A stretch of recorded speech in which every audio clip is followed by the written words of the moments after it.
हम बेटा डिस्कस करते हैं इसके क्वेश्चन आंसर्स भी आज। अच्छा, तो बेटा जो हमारा पहला क्वेश्चन है वो है, how has the scientific method helped us in our fight against disease.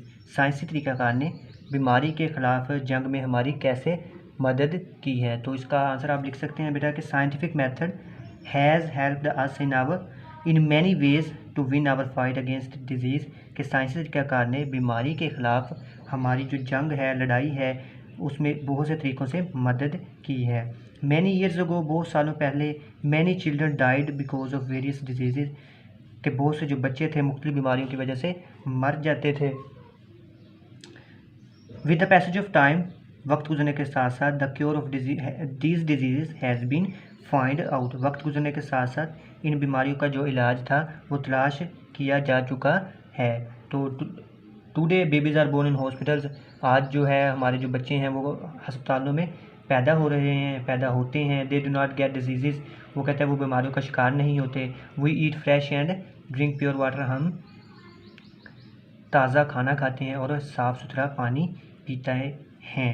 तो scientific method has also taught us to make effective medicines and drugs. तो साइंसी तरीक़ाकार ने हमें पुरअसर अद्वियात बनाना भी सिखा दिया है। तो इस तरह बेटा ये जो आपका क्वेश्चन है, ये इसका आंसर इससे ऐसे आप लिख सकते हैं। क्वेश्चन नंबर 2 है, write a note on the better sanitary conditions available in our cities today and compare them with that they were like 100 years ago. सफाई के, वो कहता है कि जो बेहतर इंतज़ाम पर या सफाई के बेहतर निज़ाम पर नोट लिखिए जो आज हमें अपने शहरों में मैसर है, और इनका मुकाबला या उनका जो मुवाजना है 1 सदी पहले वाले शहरों से कीजिए। यानी जो आज हमारा सफाई का निज़ाम है उसका मुवाजना किसके साथ करना है, 1 सदी पहले वाले जो लोग थे हमसे, उनके साथ करना है। तो हम कह सकते हैं कि today we have better sanitary conditions. आज हम अब बड़े शहरों में सफाई की सूरत हाल बेहतर है। These are separate departments, there are separate departments of sanitation which manage to clean the roads. यहाँ सफाई के मुख्तलिफ इदारे हैं जो सड़कों या फिर streets and drains to remove the household garbage and water other waste. जो सड़कों, गलियों और आप कह सकते हैं कि नालियों को साफ़ करने, घरों का कूड़ा करकट जो है उसे दूर करने और दूसरी बेकार अशिया को हटाने का काम करते हैं। The danger of disease is no more, वो कहते हैं कि अब बीमारियों का जो ख़तरा है वो भी नहीं रहा। अर्लियर, आप कह सकते हैं कि इससे पहले, the system of sanitation was imperfect, जो सफाई सुथराई का निज़ाम था वो नाकस था। सीवरेज सिस्टम वाज डिफेक्टिव, जो हमारा सीवरेज सिस्टम था वो भी सही नहीं था, उसमें भी नकाइस थे। ऑन दी होल, आप कह सकते हैं मजमूई तौर पर, the sanitary condition were quite and satisfactory in the past, के जो माजी की सूरत हाल थी सफाई की वो नहायत ही गैर तसल्ली बख्श थी। तो क्वेश्चन नंबर 3 है, what are the sanitary conditions like in our villages today and how would you improve them. कि आजकल हमारे देहात में सफाई का जो निज़ाम है कैसा है और आप इसे किस तरह बेहतर बनाएंगे। तो हम कह सकते हैं कि the sanitary conditions in our villages are very bad and defective. हमारे जो देहात हैं उनके अंदर जो सफाई की सूरत हाल बहुत ख़राब और नाकस है। The pile of garbage and डंक केक्स आर फाउंड एवरीवेयर, आप कह सकते हैं कि हर जगह कूड़ा करकट और जो गंदगी के ढेर हैं नज़र आते हैं। द ड्रिंकिंग वाटर कंटेन्स, जो पीने का पानी है, हार्मफुल जर्म्स, उसमें नुकसानदा जर्म्स हैं, जरासीम्स हैं, विच कोज मैनी डिजीज़, जो बहुत सी बीमारियों का सबब बनते हैं। We can improve the sanitary conditions by setting up a department of sanitation in every village. हम हर देहात में सफाई सुथराई का एक अदारा कायम करके सफाई की जो सूरत हाल है उसको बेहतर बना सकते हैं। अगला क्वेश्चन बेटा है, how has the scientific method help us in the production and preservation of food. के जो साइंसी तरीक़ाकार ने खुराक पैदा करने और उसको महफूज करने में हमारी कैसे मदद की है। तो हम कह सकते हैं कि साइंटिफिक या science has helped us in the production and preservation of food, के साइंस ने ग़ज़ा की पैदावार और इसे महफूज करने में हमारी मदद की है। Now machines are used in ploughing, sowing and harvesting. अब हल चलाने, बीज बोने और फसल काटने के लिए मशीनों का इस्तेमाल किया जाता है। टू प्रिजर्व फूड को महफूज करने के लिए वो use the methods of freezing, dehydration, pickling, grading, drawing and Canning.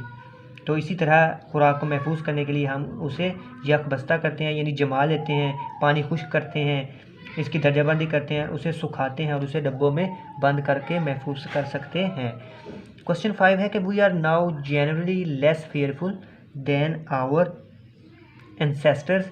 वो कहता है कि आम तौर पर अब हम अपने जो आबाओ अजदाद हैं उनसे कम खौफज़दा हैं। What were our ancestors afraid of, जो हमारे आबाओ अजदाद थे वो किस वजह से या क्यों खौफ खाते थे। तो आप लिख सकते हैं कि जो आवर फोर फादर्स, जो हमारे आबाओ अजदाद थे, were afraid of black cats, broken mirrors and the number 13, के जो हमारे आबाओ अजदाद थे काली बिल्लियों, टूटे हुए शीशों या आइनों और 13 के हिस्से से खौफ ज़दा थे। Now we know that there is a reason behind every happening, लेकिन आज हम जानते हैं कि हर वाक़े के पीछे कोई वजह होती है, कोई सबब होता है। देयर फॉर, इसीलिए we are less fearful than our forefathers, तो हम आज अपने आबाओ अजदाद की निस्बत कम खौफज़दा हैं। नेक्स्ट क्वेश्चन है, how has the scientific method enabled us to get over the old fears. वो कहता है कि साइंसी तरीक़ाकार ने हमें कैसे पुराने खौफों से निजात हासिल करने के काबिल बनाया है। तो आप कह सकते हैं कि the scientific method has change our thinking, के जो साइंसी तरीक़ाकार है उसने हमारी जो सोच है उसको बदल डाला है।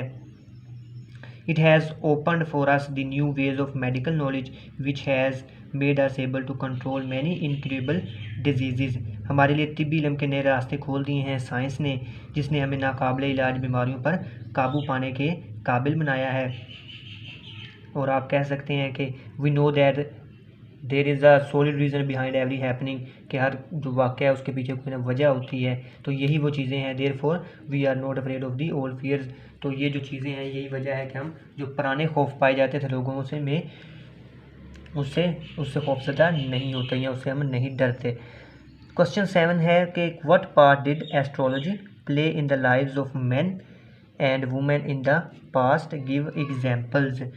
वो कहता है कि माजी में इल्म फ़ल्कियात ने मर्दों और औरतों की ज़िंदगियों में क्या किरदार अदा किया, मिसालें दें। तो हम कह सकते हैं कि most of the people in the past were superstitions, के जो ज़्यादातर लोग थे माजी में वो तौहीन परस्त थे। They believed that stars influenced their lives, उनका ये अकीदा था या उनका ये मानना था कि सितारे जो हैं वो उनकी ज़िंदगियों पर असरअंदाज होते हैं। देयर फॉर, इसलिए astrology had much influence on their lives, तो इल्म फ़ल्कियात जो थी उनकी ज़िंदगियों पर गहरे असरात रखती थी। इसी वजह से the people use to start any new work after consulting an astrologer, तो जो लोग थे अपना हर नया काम शुरू करने के लिए जो फ़ल्कियात के माहिर थे उनसे मशावरत के बाद शुरू करते थे। तो इससे आप अंदाज़ा लगा सकते हैं कि जो फ़ल्कियात का जो इल्म था माजी में किस तरह लोग उसके आदी थे। तो क्वेश्चन नंबर 8 क्या है, describe some of the superstitions still current in our country, how do they affect the lives of those who believe in them. तो वो कहता है कि उन चंद तौहीमात को बयान करें जो अभी तक हमारे मुल्क में जारी है, जिनको माना जाता है, जो इन पर यकीन रखते हैं, वो इनकी ज़िंदगियों पर किस तरह असरअंदाज होते हैं। तो आप कह सकते हैं कि some people do not start their journey on certain days, के कुछ लोग ख़ास किस्म के दिनों में अपने जो सफ़र है वो शुरू नहीं करते। Some people cut off their journey if a cat crosses their way, कुछ लोग जो है अपने सफ़र को मनसूख कर देते हैं, डिले कर देते हैं अगर कोई बिल्ली उनका रास्ता काट दे। इसी तरह it is believed that a guest will come if a crow cross on the wall of a house, ये यकीन किया जाता है कि अगर घर की दीवार पर अगर कोई कौवा बोल रहा है तो इसका मतलब क्या है कि मेहमान आएगा।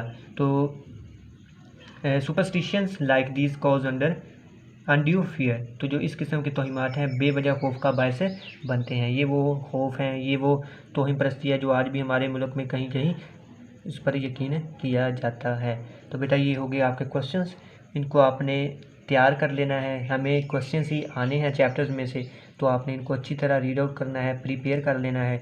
इसके लिए आप बेटा सनशाइन ले लें या फिर आइडियल ले लें, हेल्पिंग बुक जो होती है, जो भी आपको इजीली अवेलेबल हो उससे आप इन क्वेश्चंस को अच्छी तरह प्रिपेयर कर लें। थैंक यू बेटा, अल्लाह हाफिज़।